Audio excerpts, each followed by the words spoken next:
Hi, you guys. Like, subscribe, and hit the notification button. Today's video is about Real Housewives of Miami Season 5.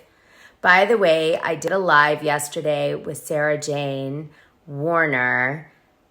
Go check it out. It's really entertaining, I think, and short and sweet. So if you like Salt Lake, or even if you don't, you might enjoy watching her and I hang out. It was really fun. We did fashion and stuff. Also, don't forget, in the description are hoodies and t-shirts if you want to buy. I have some new ones. Okay, so that said, let's get into it. After watching the scene I'm about to show you a few clips of, I was like, I want to look into Alexia and Nicole's men, because I don't know, they both really, to me, didn't come off great in this scene. They were both kind of grossing me out. So, but I wanted to kind of like look into. So that's what we're gonna do in this video. But first, let's take a look at the clip that inspired me, shall we? The fact that you went to your purse and you went to go get your Black American Express card, you're a professional, Nicole. What do they have for dessert here? Chocolate? I'm hoping like guava cheesecake or something like that. I love Russell, by the way, because he's like low key. He's not trying to get the camera's attention. It just sort of happens naturally. So I really like Russell. And then that's Anthony Lopez. And that is Nicole's man talking about the cake, or the guava cake. Anyway, I lived in Miami, you guys know, for, gosh, so many years. I think I moved in 2014. And then I just moved recently away from there. But I was never into the key lime pie and all that weird flavored cake. Never. Flowers and chocolate? What's wrong with you? What's wrong with you? Condescending. Does he like chocolates? All the time? It's so condescending and offensive. Oh, and Todd Nepola enters the chat. Did you hear when he said, "What's wrong with you? What's wrong with you? What's wrong with you?" I was like, okay, he sounds like he's from New York and he's from like a mafiosa family. Todd, doesn't he? Mafia vibes. I know who you are, and then he told me that's why you work in a law firm with 3 people. 187 employees. What are you talking about? Employees, 3 lawyers. He certainly doesn't need your Godiva chocolate. So rude. So rude. Yeah, I figured you would. Okay, this scene begs the question, what's better than Godiva chocolates?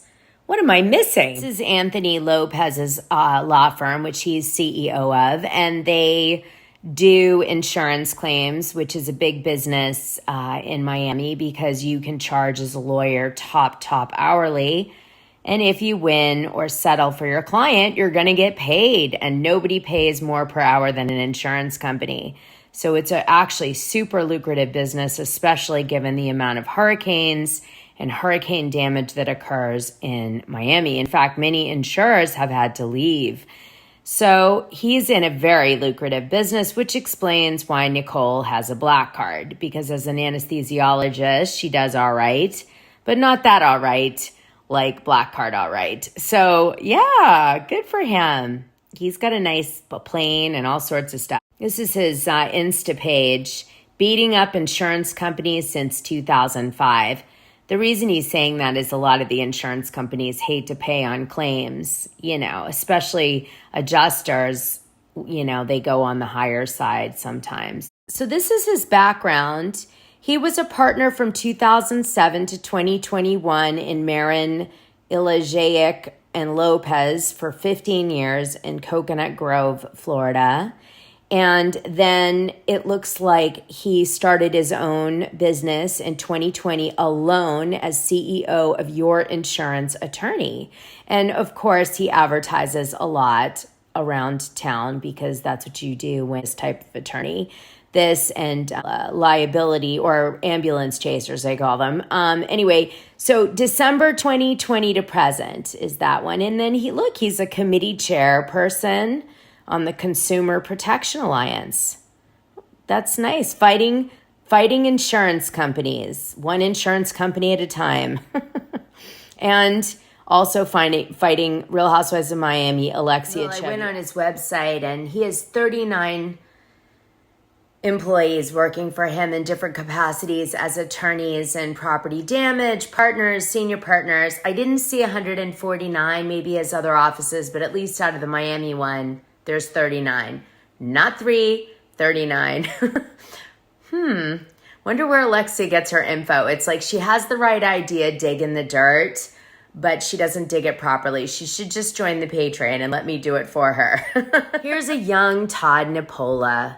He's a little more interesting, I think, than Lopez, because Lopez, besides flying a plane, you know, he's a pretty straightforward guy in terms of what he does and what he's into, right? Todd is more interesting. Now, he does commercial real estate investment, development, and leasing. And he acquires malls, uses expertise to fill them, and makes money off them. I'll give you some examples in a minute. But this is Todd on his LinkedIn profile. He went to University of Southern Florida. As you can see, the only company really he's ever done has been his own. And then started this company. It's a boutique real estate investment firm committed to delivering the highest level of service and development, management, and leasing of income-producing commercial and residential real estate. Okay, God, that's hard to read.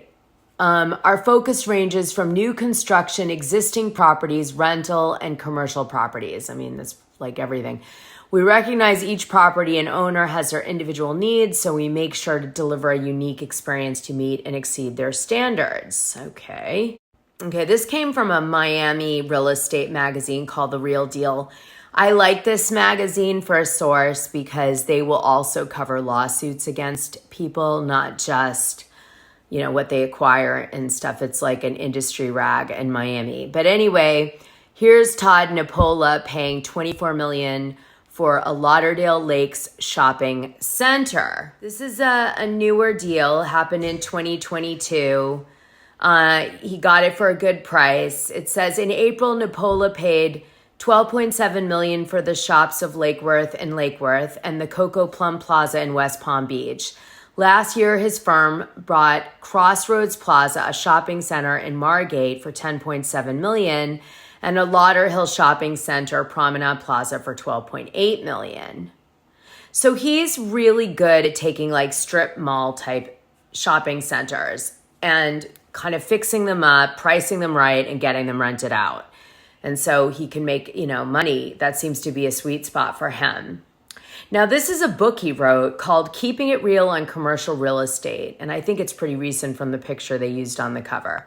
But it's him telling all of his strategies with commercial real estate. So this is their Hollywood, Florida headquarters, which also happens to be a Da Vinci virtual office. So I have a feeling he just rents a space there to have like an office that he can, you know, put on the website. But I don't think he really hangs out in this place. I think headquarters is a bit of a stretch, but yeah, because Da Vinci Virtual is out of here. But it's possible he might have a floor or something on here. But Hollywood, Florida is pretty far away from Miami. It's a good like hour. It's by Fort Lauderdale. I'm not trying to be shady, but headquarters may be a bit of a stretch. So this is Todd's bio from his website. As president and founder of Current Capital Group, Mr. Nepola is responsible for the company's vision and long-term strategic plans. Mr. Nepola follows 3 generations of real estate investors and developers of commercial real estate. His paternal great-grandfather came to Manhattan from Italy in 1899. This is where the mafiosa vibes are coming from. It explains everything. He was a superintendent for over 40 years, responsible for building the Holland Tunnel and several of Manhattan's subway lines. Mr. Nepola's grandfather and father were also real estate investors and developers. I wonder if he knows Trump's family. Mr. Nepola graduated, or Kushner's family for that matter, I should say. Mr. Nepola graduated from the University of South Florida in 1994 while pursuing a career in investment banking. Mr. Nepola followed in his family's footsteps and started acquiring investment properties and developing properties for himself. Oh, that's interesting. After a decade of buying, building, leasing, and managing his own properties, Todd made a decision to open up his own firm. With properties throughout Florida, Mr. Nepola has opened a second office in Port Lucci, Florida, in order to be even more accessible to real estate investors. That's so nice. Didn't see the Lucci address on the website, so don't know about that. There's a lot of opportunity in Central Florida for investment right now. Okay. He has been recognized as a winner of CoStar's Power Broker Award. Wow, okay, that's great. In addition to being a member of the International Council of Shopping Centers with over 2 decades of hands-on experience in acquisition, development, leasing, and management of commercial real estate, Mr. Nepola is proud to lead Current Capital Group. Mr. Nepola resides in Miami with his wife Alexia Nepola and is proud father of 2 beautiful daughters. He is active in social and philanthropic organizations within the area. In addition, he is an active triathlete. That's a strange thing to put in your bio. Also, where's Alexia's kids? He hasn't updated to include the kids, oddly. Things must be not that great. Thank God he finished the triathlon. Thank gosh. So who do you guys like of these 2 men? I really want to know. I want to know which is the worst guy in this situation. Who's your fave of those 2? Don't go to other husbands because I know there's quieter ones like Russell that are better. But just stay focused on these 2 guys, Todd and Lopez. Okay? And let me know which one you like better and why. And are they shady or are they totally perfect? What do you think? You know that Nicole just got engaged. In case you're not watching season 5, Nicole just got engaged to Anthony after a while. For a long time, I guess they didn't want to get married, but now they're doing it. He probably got intimidated by the fact that she's becoming famous on the show and didn't want to lose her, I think. Even though they have a child together. Miami is oh my gosh, so hard to settle down there. There's this group that meets called Sophie something, and it's the South of Fifth board for all the buildings, and people that live in the buildings can go. And there's all these rich people in these buildings in this neighborhood. So I'd go to these meetings, and there would undoubtedly be some older guy who's kind of a cheesy dude for one reason or another. And he would roll up on me and start talking me up in these meetings. And I was just trying to pretend he's interested in what's being constructed next door. Should they build the train? And I was just oh gosh. But yeah, 0 game there. I guess this gringo didn't fit in. There's nothing wrong with pulling out a black card, and I wish someone would chuck one at me. As you guys know from my song, 25,000, that's a big part of the hook. Break out your black card, boys. It's time to party.